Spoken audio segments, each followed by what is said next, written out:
Good morning, everybody. We began your top 5 overseas with the deadly plane crash in the French Alps and clues from that recovered data voice recorder. Now, the New York Times is reporting that one of the pilots may have been locked out of the cockpit. The report says on the recorder, you can hear the pilot knocking on the cockpit door and then proceeding to bang and pound on it to get in. Investigators still have not recovered the second black box. All 150 people on board the Germanwings flight died when it went down Tuesday, including 3 Americans. Now, one of the Americans was Emily Selke, a recent graduate of Drexel University. She was traveling with her mother, Yvonne. The third American has not been identified.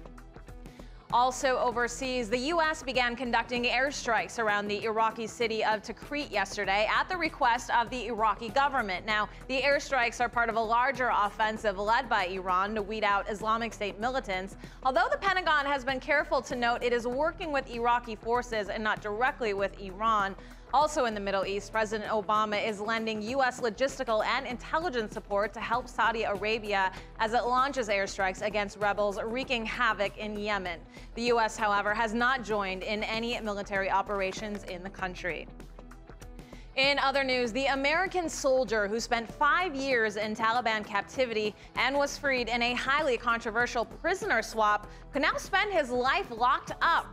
The Army announced yesterday that Bergdahl has been charged with 2 counts under the Military Justice Code. One includes desertion and the other endangering the lives of his fellow soldiers and their location. Now, if convicted on both charges, he could get life confinement and also a dishonorable discharge, reduction in rank, and forfeit all allowances and pay.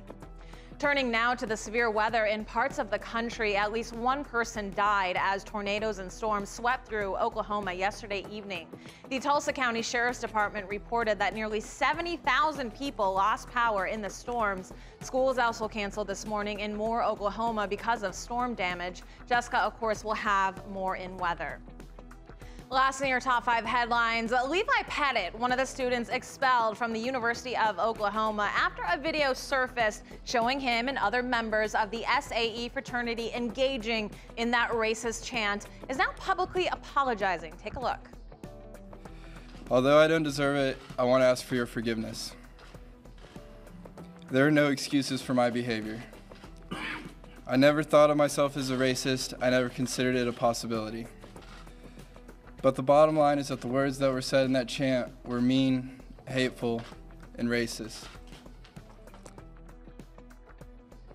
Wow, so this was a pretty intense speech. I watched it all. It was about 6 minutes long. Wow. He did seem really sincere, though, I have to say. Okay. He also wasn't forced to apologize, so I do think we have to keep that in mind. Right. It was not an easy thing to do. He did spend a lot of time in the with members of the African-American community, and they're all, behind him there, really seemingly supporting him. But he said he just really learned a lot, that he didn't really realize what, how hateful and disgusting those words were. Yeah. And he just said he wants to move on and grow from it, and he's going to remember this and have to live with it for the rest of his life and it's all the consequences. It's going to follow him, too. And when he admitted that. Looks for a job, when he looks for that video exists forever. I'm kind of iffy with the whole thing of him not being forced to apologize, because society, everyone is making him apologize, because if he wants to work and go on with his life, of course, he had I kind of feel like he knows what he's doing, too. I mean, at the same time, he could have hid in a corner and not said anything, but yes, he manned up and he did the right thing. Yeah, but he's given face. He's given face. Right, and I do respect that, that he did that for sure. He does seem sincere, for sure. He does.